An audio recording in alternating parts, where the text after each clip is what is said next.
Nervous, so I didn't really have too much adrenaline. It was just getting comfortable. That's all it is. Plenty of games before, like I was nervous, but I felt like I knew the answers to the test. So it's like when you feel unprepared, then, you know, when you don't feel like you're ready for the moment. I know I'm ready for the moment. Did I play up to par? No, I don't feel like I did. But overall, the main goal was to win, and that's honestly what we did. The Panthers front office thought they had their franchise quarterback locked down with Bryce Young.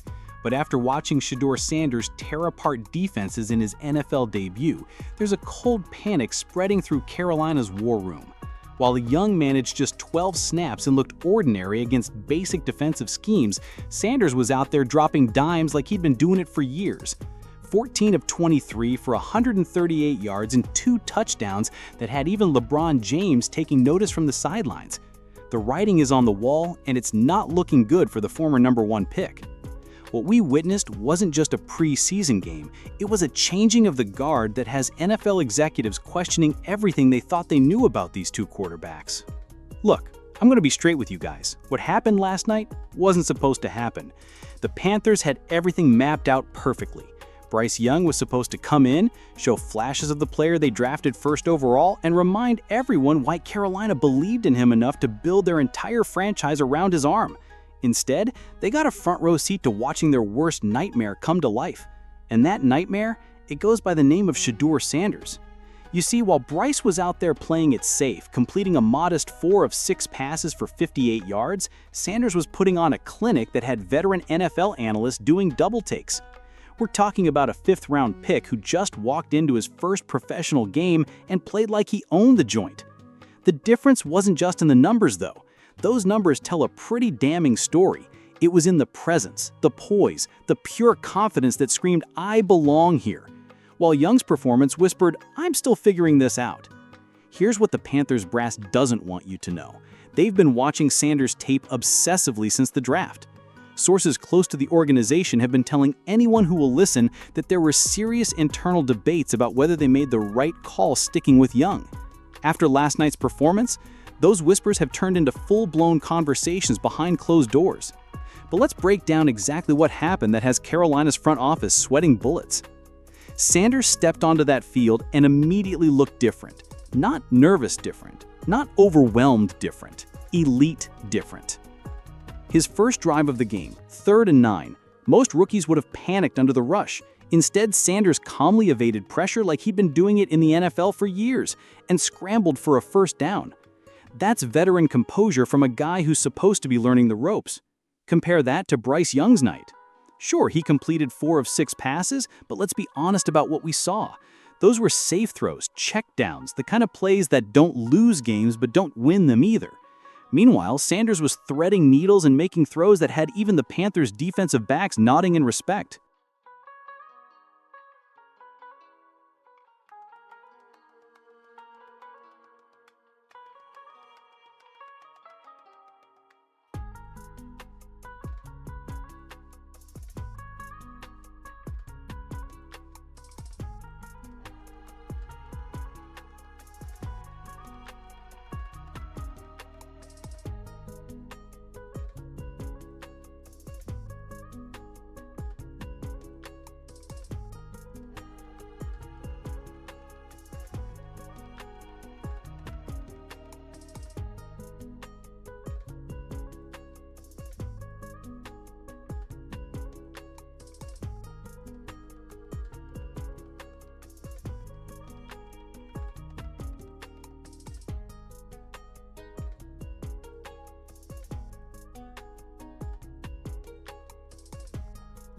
The most telling moment came when Sanders faced a 4th-and-1 situation.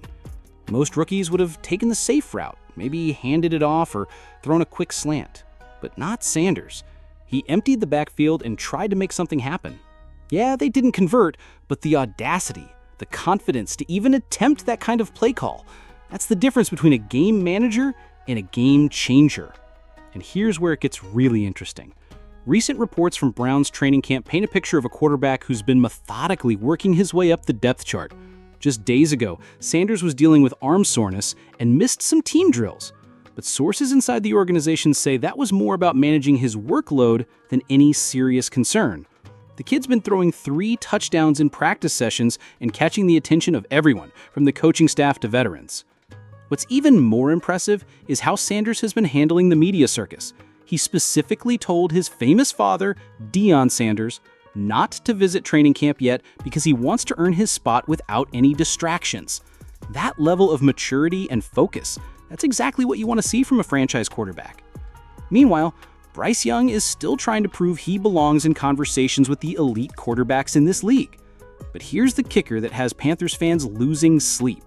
Sanders isn't just outplaying expectations. He's making throws that Young has struggled with throughout his entire NFL career. Remember, Young was benched early in the 2024 season because he couldn't handle NFL pressure. He turned things around in the second half of last year, but last night exposed the same old problems. Browns' 2025 preseason debut is in the books. Cleveland, a 30-10 winner here against Carolina. It's the Browns' first preseason win, dating all the way back to week 1 of the 2022 season. The buzz all week entering was the pro football debut of Shedeur Sanders. Sanders did not disappoint. All the questions surrounding him. Could he operate an NFL offense, which he didn't have to do at Colorado? Could he stay off the field? One of the most sacked quarterbacks in college football history. Shedeur sacked just twice, which equaled the number of touchdown passes he had to Caden Davis.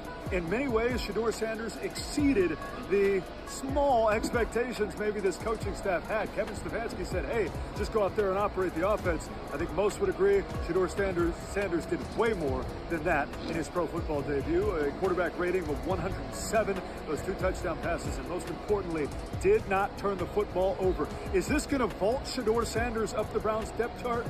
Maybe not. But going into next week with 2 joint practices and a game against the defending Super Bowl champion Philadelphia Eagles certainly makes things interesting. The field thing. So I felt like we understood each other's rhythm, and what ideally. The accuracy that Sanders displayed wasn't a fluke.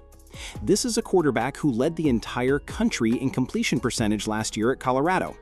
We're talking about pinpoint precision under pressure, the kind of accuracy that translates immediately to the professional level.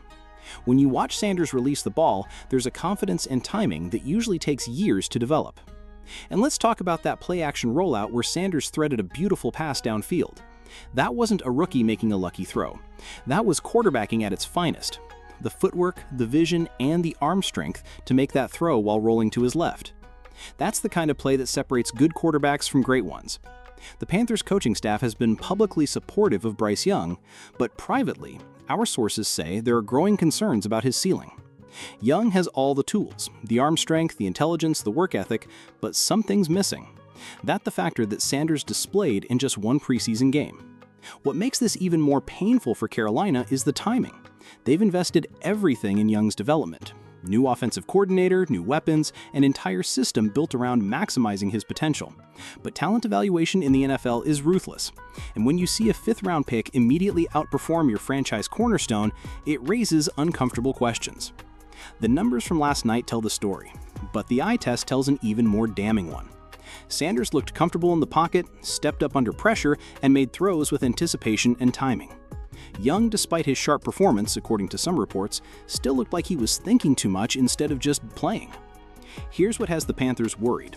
Sanders is only getting started. This was his first taste of NFL action, and he looked this good. Meanwhile, Young is entering his 3rd season and still fighting to prove he can be the answer. The trajectory isn't in Young's favor, and everyone in that building knows it. The Browns, meanwhile, are sitting pretty. They drafted Sanders in the 5th round as a developmental project, and he's already exceeded every expectation. With Joe Flacco entrenched as the starter and Kenny Pickett dealing with hamstring issues, Sanders has a clear path to significant playing time. And if he continues developing at this pace, Cleveland might have accidentally stumbled onto their franchise quarterback of the future. But let's get real about what this means for both franchises moving forward. The Panthers are stuck. They can't abandon Young after investing so much, but they also can't ignore what they're seeing from other young quarterbacks around the league. Sanders' performance was just the latest reminder that talent can be found anywhere in the draft if you know what to look for. The pressure is now squarely on Bryce Young's shoulders. Every throw, every decision, every game will be scrutinized against the backdrop of what Sanders is accomplishing in Cleveland. That's not fair to Young, but that's the reality of being a 1st overall pick in the NFL. Recent analysis from training camps around the league suggests that Sanders has been impressing veterans and coaches with his preparation and football IQ. He's been arriving at the facility at 4:35 a.m. every morning, bringing teammates with him, showing the kind of leadership qualities that can't be taught. Meanwhile, reports suggest Young is still working on consistency and decision-making under pressure. The most damning evidence might be the reaction from neutral observers. NFL analysts who watched both quarterbacks play were notably more impressed with Sanders' debut than Young's solid performance. When you're a former first overall pick and you're being outshined by a fifth-round rookie, that's a problem that goes beyond statistics. Looking ahead, both quarterbacks have more preseason opportunities to make their case. But the early advantage clearly goes to Sanders. He's playing with house money. Every good performance is a bonus. Young is playing with the weight of franchise expectations and a ticking clock on his development timeline. The truth is, football is more than just draft position and pedigree. It's about who can perform when the lights are brightest, who can make the throws that matter, and who can lead a team to victories. Based on one preseason game, Sanders looks like he has those qualities in abundance. So here's the million-dollar question that has Panthers fans staying up at night. What if they were wrong about Bryce Young? What if the real franchise quarterback from this quarterback class was sitting there in the 5th round waiting for someone smart enough to see his potential? The scary part for Carolina is that it might be too late to find out. The writing is on the wall, folks. While the Panthers are desperately trying to convince everyone that Bryce Young is still their guy, the rest of the NFL just watched Shedeur Sanders announce his arrival in the most emphatic way possible. This isn't just about one preseason game. It's about the future of two franchises heading in completely different directions. Don't forget to smash that subscribe button and hit the notification bell, because this quarterback controversy is just getting started, and you don't want to miss what happens next when these two face off again. Let me know in the comments, are the Panthers panicking for good reason, or is it too early to crown Shedeur Sanders? The debate starts now.